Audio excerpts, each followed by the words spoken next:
Hi, I'm Gareth. Welcome along to Somewhere on Earth.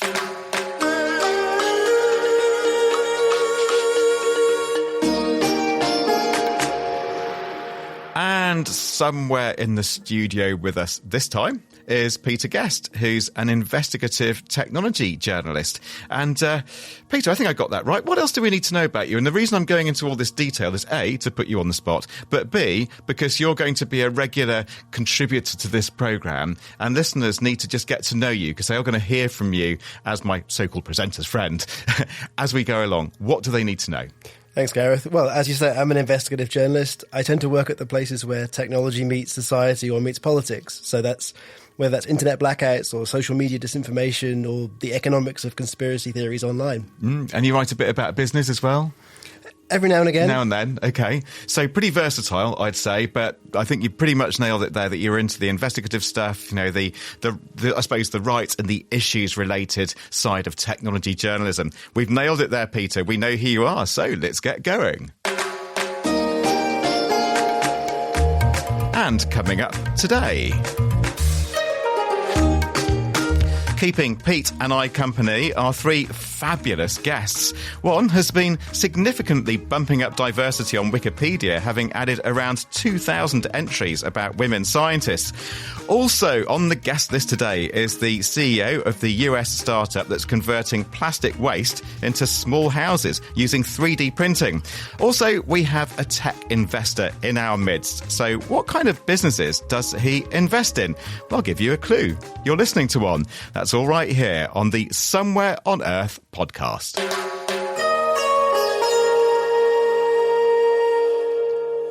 So many people to say hello to. So let's start with Jess Wade of Imperial College. And we're going to hear from you as we go along, and we're going to hear about the work that you're doing with Wikipedia, adding women scientists to Wikipedia, people who've otherwise been missing, and you're well known for that, so we will get into that. But Jess, can you just first of all tell us about your science? What is your day job? You're at Imperial College, you're a research fellow, aren't you? I'm a research fellow and I'm a lecturer in functional materials, and what I'm really excited about is looking for new materials for quantum technologies. Everyone around the world has got very excited about quantum computers and quantum systems for sensing or imaging. At the moment, we use materials like superconductors and semiconductors that are kind of energy intensive to make and quite difficult to work with and difficult to integrate into devices.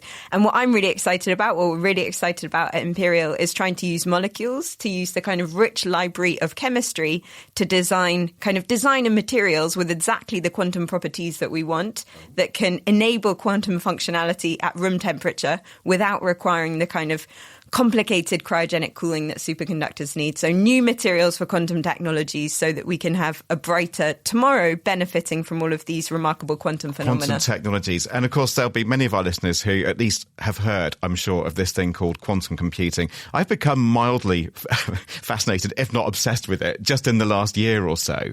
And my very basic understanding, and you can put me right on this, is that quantum computing is a potential, well, it's beginning to happen, but it's a potential of taking computing away from what we could think of as the classical computing model, where all problems are broken down into ones and zeros. Because computers are basically stupid, aren't they? They can only count to one. But in quantum computing, then you're able to kind of take the computer from just those binary states of 0 and 1. And some people say a qubit, so that's like the bit in a quantum computer, isn't it? Some people say, hey, it can be both a 0 and 1 at the same time. Isn't it more the case that it's in a probabilistic state of somewhere between 0 and 1 at the same time? Right, so it's in this superposition of 0 and 1, and actually that lets you do all of these really complicated algorithms and complicated calculations. Quantum computers are really, really good at some things. They're really good at route optimization, so deciding a really difficult route, whether that's to get around a city or to track ships around the ocean. And that's because they have this space between the 0 and 1 of a conventional classical bit. Or they're really, really really good at things like designing complicated materials or drug discovery because they can explore a whole landscape of options without having to go to that binary system. So there are certain problems that quantum computers will be one day really good at solving. Okay, so that's the good news. The bad news is they need to work at very low temperatures. The bad news is the ones that the most big tech companies at the moment are investing in materials that have to operate at really low temperatures, which are really, really energy intensive, massively power demanding, and not very compatible with thinking about the more sustainable way we're trying to imagine technologies of the future. Which is where you and the chemists are coming in saying, hey, if we could just come up with designer molecules, as you put it, then we might be able to make this very exciting technology work at temperatures other than the coldest thing in the universe, therefore exactly so much refrigeration. Because a quantum computer is just like an amazing thing with a hugely powerful fridge attached to it. You just need a fridge that's less powerful. We may not even need a fridge. We may be able to do it at room temperature. You are blowing my tiny mind. But there are, of course, risks in all this, and investors are looking on, many of them really piling in. I mean, billions has already gone into quantum computing. I wonder what an investor might think. Thank goodness that we have Evan Main-Donald around the table, who we are going to hear from again. Evan, we're going to get to you and do a proper interview later in the show. But wearing your investor hat, what do you make of quantum computing? And then hearing somebody like Jess Wade sitting here in the studio saying, hey, folks, we can give you quantum computers and quantum technologies in general that don't need this very high energy cost of being refrigerated right down to ridiculously cold temperatures. I think technology has a history of being incubated in educational establishments and then making its way into commercial spaces. And you need that research base to actually kick the whole thing off. I mean, it works really well in the US where you have university endowment funds who invest in venture capital, and then the money that gets made out of those venture capital investments gets ploughed back into the universities. We're not so strong on that yet, or at the moment, I think in the UK and Europe, but I think that's a model that works really well. But no, without a doubt, I mean, quantum computing is very interesting, and if somebody could deliver room temperature quantum computing, a little bit like nuclear fusion, if somebody could deliver a low energy version, containable version of nuclear fusion, that would be something that investors would jump on. No, sure thing. And Evan mentioned universities there, Jess, but of course, you're at a university, so you're the right person to comment on this. But a load of money is also coming in from state actors and defence as well, isn't it? Especially over worries among many nation states about the potential of this technology to break encryption and do some very interesting. You don't have to comment necessarily on the dark side, but what about that point Evan made about universities? Well, I think the UK government have put a lot of money into it recently. In March, they committed, the National Quantum Strategy in the UK commits £2.5 billion over the next 10 years to developing new quantum technologies, to training the next generation of quantum researchers. And that's all based on these kind of industry, academia partnerships and building a really robust quantum ecosystem in the UK. We actually have a phenomenal program, probably modelled on America at Imperial, but a deep technology program that's working with the business school and trying to bring in venture capital money and make us understand how to communicate complicated science to investors, and also make venture capital people excited about the potential of quantum technology. So I think the UK is starting to learn about the need for this kind of accelerator program and incubator system. But you're right, we're nowhere near as advanced as America in that area. All right, okay. Well, let's talk further as we go along, Evan, because I do want to meet our next guest, CEO Ross Maguire. I say he's a CEO. He's CEO of a company that makes 3D printed homes. So just give us the name of your company there, please, Ross. And just tell us what you're doing, 3D printed houses. Yeah, so our company name is Azure Printed Homes, and we're essentially taking plastic waste, recycling it, adding some strengtheners like carbon fiber and glass fiber, and then printing it in our factory to create very unique designs and structures that are printed in one day, and then we complete the rest of the prefabrication process so that we deliver units that are ready to plug in and fix to a foundation and live in immediately. So we're trying to solve a few problems, i.e. the housing crisis and environmental issues that we have with the amount of waste that's produced in construction and building homes. And sure, even as part of the relief effort after disasters. I want to get into that. Just to explain to the dear listener, you are in your factory at the moment, all is quiet, at present. Yes. But in the sound check, we heard all kinds of stuff going on in there. Unlike us, you're not in this hermetically sealed, acoustically optimized environment. And I'm rather hoping we get some banging, some crashing, some machine noises there to listener really gets a sense of location. Okay, so we'll get into some of the use cases, but I'm also interested in the actual raw material here, though. So this is plastic waste. I'm assuming things like plastic bottles that have been thrown away, stuff that you're picking up from recycling centres. So how much of one of your 3D printed houses, what proportion of a particular building is made from recycled materials? So one of our largest module print that we do is a 10 by 20 foot. Sorry, it's feet. We can convert. You're in America, we're in the UK. We like feet as well, but I said not the feet we walk on, but you know what I mean. But yeah, for our international listeners, what you said, 10 or 20 feet, that's about 3 or 4 meters. Okay. We'll be back after a quick break. Learn how luxury, social conditioning and psychology influence our behaviour every Friday on the Luxury Mind podcast.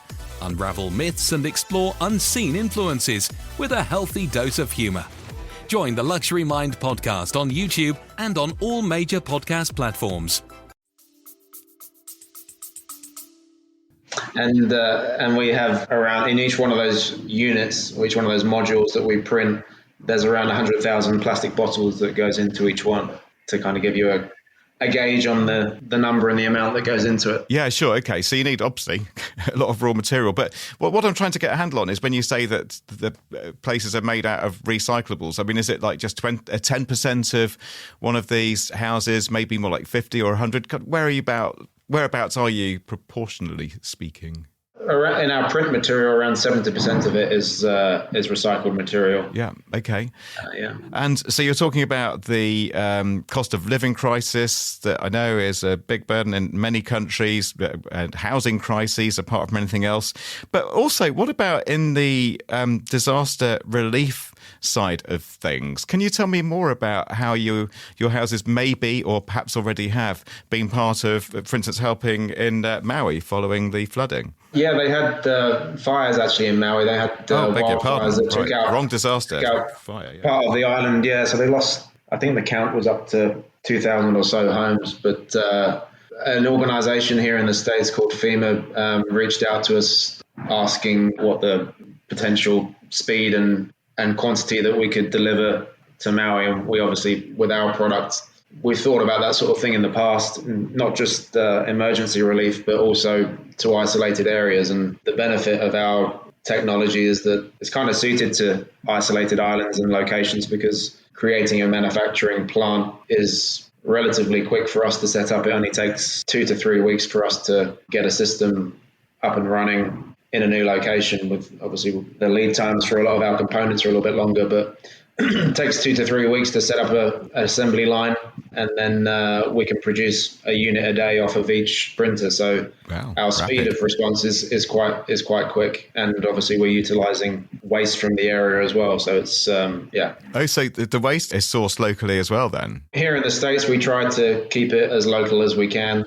I mean, that's a big part of the motivation to use recycled waste, is because I think even if you take plastic in isolation, around, I think only like 6% of the waste in the US that is sent for recycling is actually reused. So like the other 90 odd percent still goes into landfill, even though we're separating it in our recycling centers and sending it off. There's a huge amount that's ready to be reused. So. All right. Yeah. Okay. So efficient use of materials there, says Ross. What says Peter Guest here, listening to this here in London? And what do you make of these, 3D printed homes from recycled materials? That's fascinating. Ross, I'd love to maybe hear from you a little bit about what the process of setting up the facility is actually like, because you're talking about manufacturing, you're talking about building supply chains.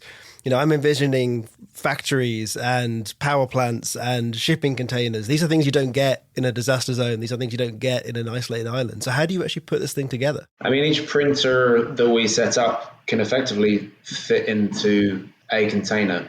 So for instance, if we were serving an isolated island like Maui, then our entire printer system can go into one container. And then once it's there, obviously there's a certain amount of equipment necessary to set it up, forklifts and whatnot. I probably can't describe it in too much detail just because there's some pending IP related to it. Oh, you can tell us. But we get the idea, yeah. But you take the whole kit and caboodle to the site with you. You're sourcing a load of the recycling locally as well. And, you're able to pretty quickly get on the ground and get buildings made. Now, are these just temporary structures or do you anticipate them lasting for some time? No, I mean, that was another attraction to kind of selecting recycled plastic, because we all know that it's a headache to dispose of in itself. So we've created these structures, and if I'm honest, plastic's biggest threat is the sun and UV attack. So what we do is we add a UV stabilizer into our print mixture,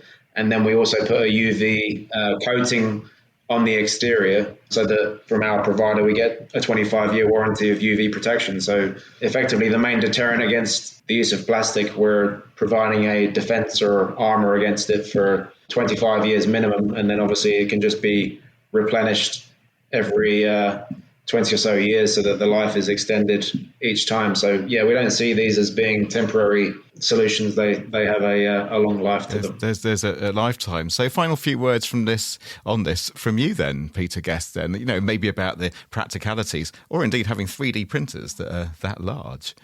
Well, I mean, I find it fascinating. I mean, we've seen in sort of disaster response over the last, I'd say 20 years, technologies that seemed to have very few practical uses outside of labs or homes, whether it's 3D printers, drones back in the day in Haiti. 3D printers creating tat at home, basically. Or things that were sort of very industrial, suddenly turning up in places where they're actually needed, and there's a use case that maybe we didn't envision, or maybe the venture capitalists in the start didn't envision as being a humanitarian purpose. It's fascinating. Okay, all right. Well, we'll leave it there. I'm sure we'll be back in touch again, Ross, but not until Jess is going to come in with a question, because I was thinking about you during that interview, Jess, because you're thinking about materials and you started the program talking about molecules.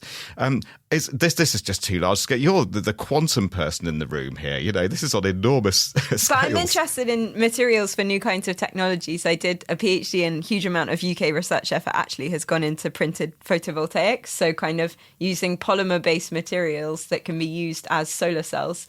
And I wondered if there's any of that kind of thinking, that not only can you build this incredibly versatile and robust house out of plastics, but could you also print photovoltaics into the glass for the windows? And incorporate plastic electronics as well. Yeah. Dream scenario for us. Yeah. I mean, right now we use traditional solar panels and in some cases we use like a thin film solar panel. But yeah, I mean, I'm not aware of something that's readily available to us yet, but that would be many birds with one stone to have solar power being generated from the print material itself as well. So yeah. Well, when you start doing that for the future, and it's a when rather than an if, then you can thank Jess Wade in this podcast. We'll collaborate. Planting that little seed. Yeah, there you go. Ross Maguire, thank you so much. That's Ross Maguire of Azure. And let's pick up then with Jess Wade. And that idea then of plastic electronics, which is one of your research interests, as you've said. And this presumably means that such structures as 3D printed homes from polymers, from plastics, they could incorporate sensors, couldn't they? For the weather, seismic sensors. Yeah, you can do super clever things. I think there's a whole facility in Wales. Wales got a huge amount of money to invest into making these kind of smart homes, and they have photovoltaics as windows. They have sensors that will moderate the color of the window, these kind of photochromic windows to moderate the amount of heat that comes into the building, or to generate electricity if you want to generate electricity in particular weather conditions. So certainly you can start to think about making everything in your household or in new build houses a functional technology that you can use to better inform how you regulate energy dissipation through the building or generate energy as a result of it. I think we can get a lot cleverer. I think we can get a lot more clever if we work between material scientists, engineers, and kind of architects. You could have this beautiful synergy of doing something genuinely innovative and sustainable. Sure thing. All right. So I also want to talk to you then about Wikipedia, and you're very well known for this, but for those who may not have heard about this kind of this initiative, this effort, this project you've had over the last, 5-6 years, it's to put more women scientists onto Wikipedia. So why specifically, roll back to before you got involved, what was Wikipedia like in terms of representing science by women? So Wikipedia is obviously a phenomenal platform. Probably everyone in this room's been on it, maybe today, maybe in constructing this script or plan. But it's, this democratized platform for knowledge sharing that is used by everyone all over the world, irrespective of your age or your job description or which political party you affiliate yourself with. People really rely on Wikipedia, and that's quite incredible at this day and age to still have that. It's just over 20 years old.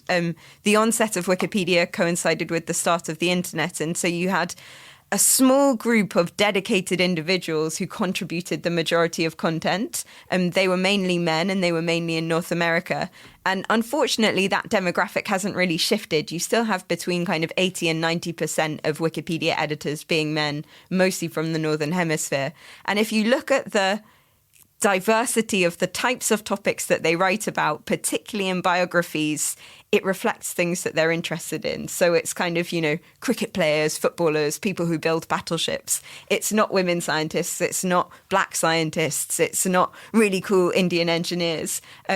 And I think Wikipedia is this phenomenally important platform for knowledge sharing. Working in a university like I do, I have this huge access to knowledge and information all the time that I'm acutely aware other people in the world don't have. And the world would be a much better place if we could share that more freely. And I see Wikipedia as one of these really remarkable platforms to do that on. When I found out that it wasn't quite as perfect as I'd been brought up to believe, I thought I have to do something about that. And I don't like kind of sitting around and moaning about something. I like doing something about it. So I started writing these Wikipedia biographies of women scientists and scientists from other historically excluded groups, and kind of took off. I got really excited about it. I spend my days in a lab or in a lecture theatre teaching, and then I go home at night and have this opportunity to learn about this completely new person or this new concept or this new methodology. And actually, in putting them on the internet, you get them a lot more exposure and recognition as well. So you start to see, this extraordinary mathematician who should have had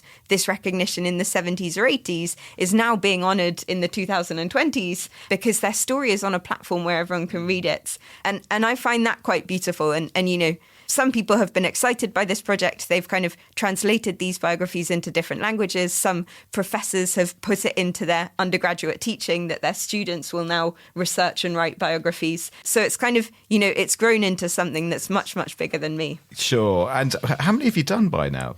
I've written over 2,000 biographies. Wow. Sometimes I get distracted by writing proposals for quantum science, but other than that, I spend... It's a day job getting in the way. I still love it. And, I think I've noticed a really big shift. Something I try and do is to look at who's become a fellow of the Royal Society or the American Association for the Advancement of Science, or who's got one of these big prestigious, the MacArthur Genius Grants just came out and things like that. And when you look at these extraordinary places where really bright and remarkable people are celebrated, you're starting to see a lot more diversity in those lists. You're starting to see black scientists recognised a lot more. You're starting to see women scientists in those lists a lot more. And they're equally as exceptional as their male counterparts. They're just finally getting this recognition. So, my job's a lot easier now. I don't have to trawl the internet for people to write about. I just find them in these places. And actually, maybe the fact that you and the people like you who have become a real big part of this, the fact that these biographies are going up in the first place makes women scientists more likely to win awards and get the accolades. Because who knew? Probably the grant-giving bodies and the people on awards committees, the first thing they do is look somebody up in Wikipedia and, no, she's not there. No, clearly can't be much of a scientist. It's also more helpful. I've written a bunch of these citations. I nominate people for prizes all the time.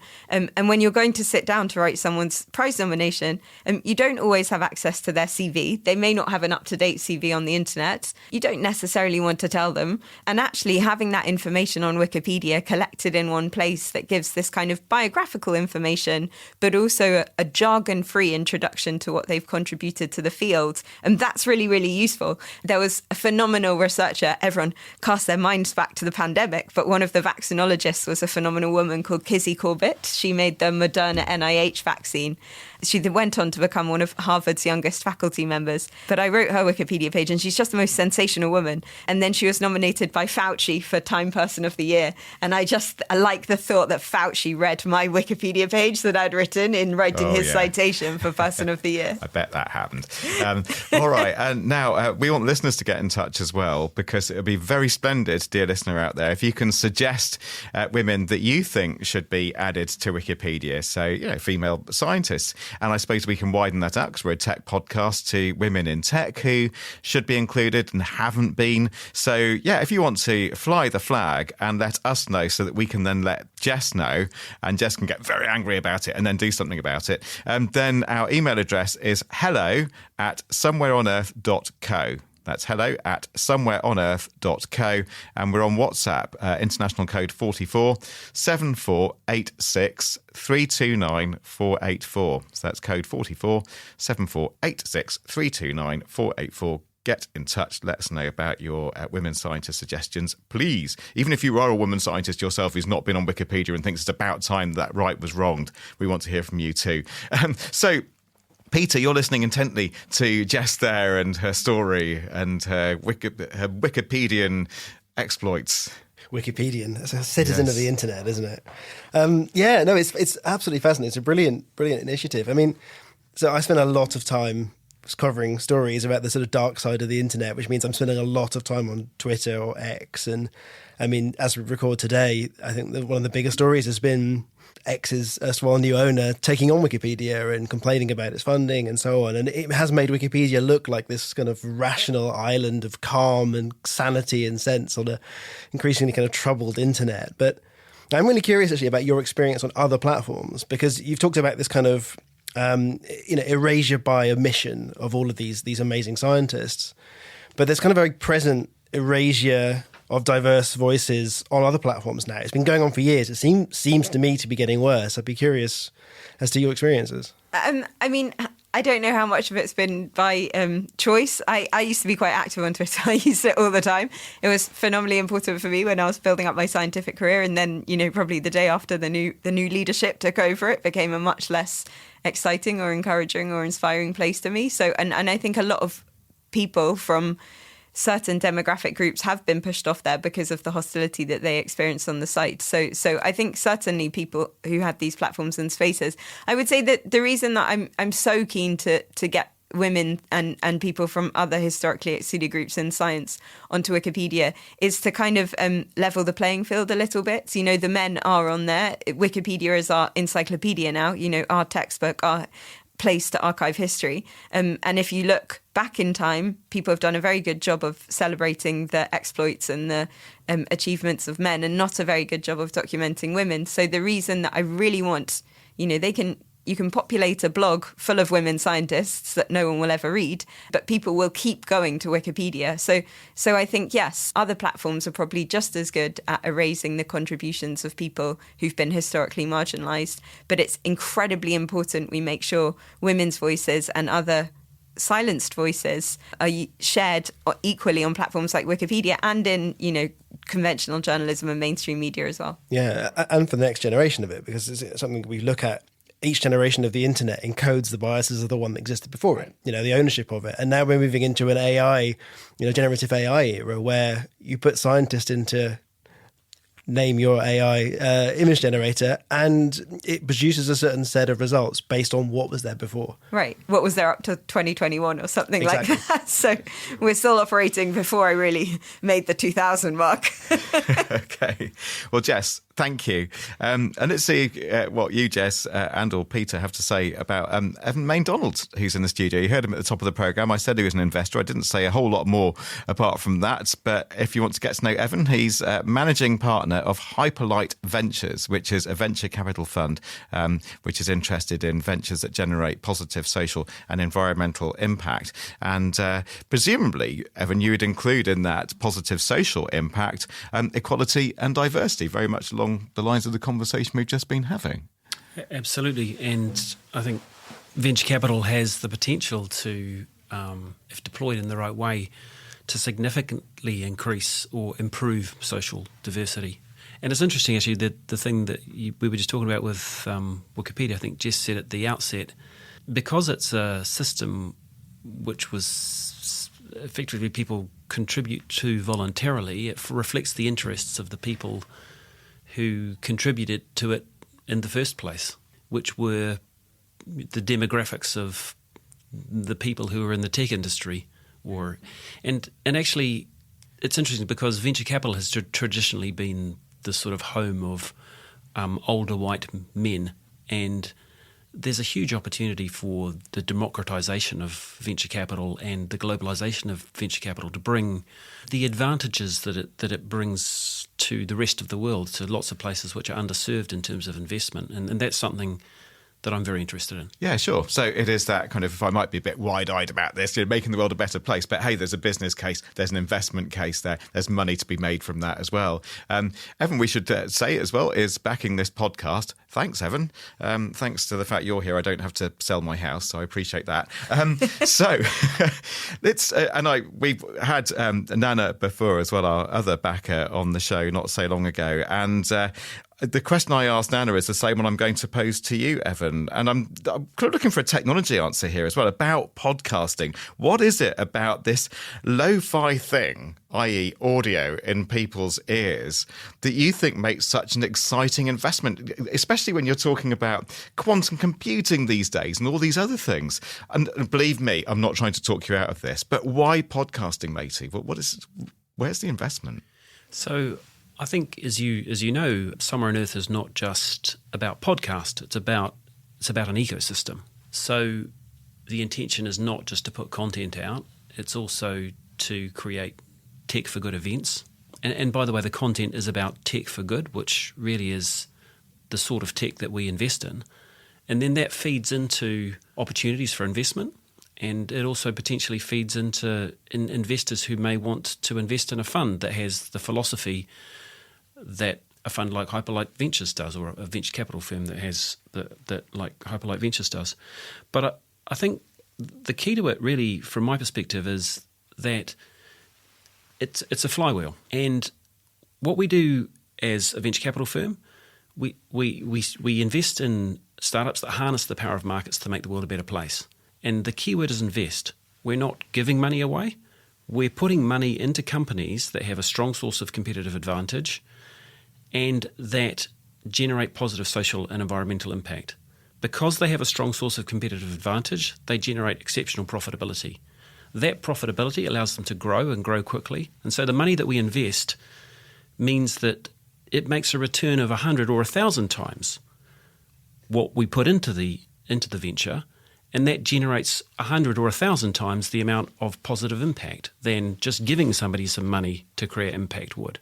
So what we're trying to do is change the world through investing in technologies that create that impact. Yeah. What other kind of technologies have for you, that flywheel effect? And bearing in mind, people are listening to this because they're interested in tech, and perhaps they want to hear from you, and they've already heard some from Jess about what's around the corner, what's the really cool stuff, the kind of stuff that you're looking into now that us lot will probably get around to reporting in a year's time or 5 years' time.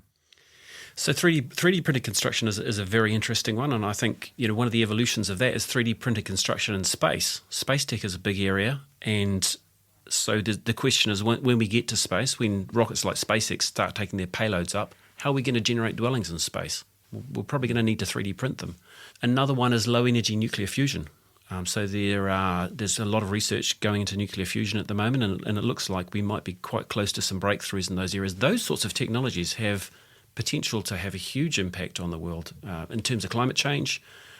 In relation to the 3D printed construction one, that's got an enormous potential to revolutionise construction supply chains. And that particular area it's growing very fast. It's forecast to hit something like 750 billion. This is 3D printed construction by 2031 from a base of about 6 billion today. But that's a very small proportion of the overall value of the global construction industry. So these technologies have huge potential. The potential for nuclear fusion is estimated at something like 41 trillion if somebody can make that breakthrough. Yeah, but nuclear fusion has been spoken of as one of those technologies. It's the technology of the future and always will be. You must have heard that before, Peter. Have you written about nuclear fusion in your long tech journalist career? Not nuclear fusion, no, but I mean, how many of these sort of silver bullets have we talked about, up to and including quantum computing for a decade ago, when we said it was going to be there around the corner, and we're still kind of waiting. So, yeah.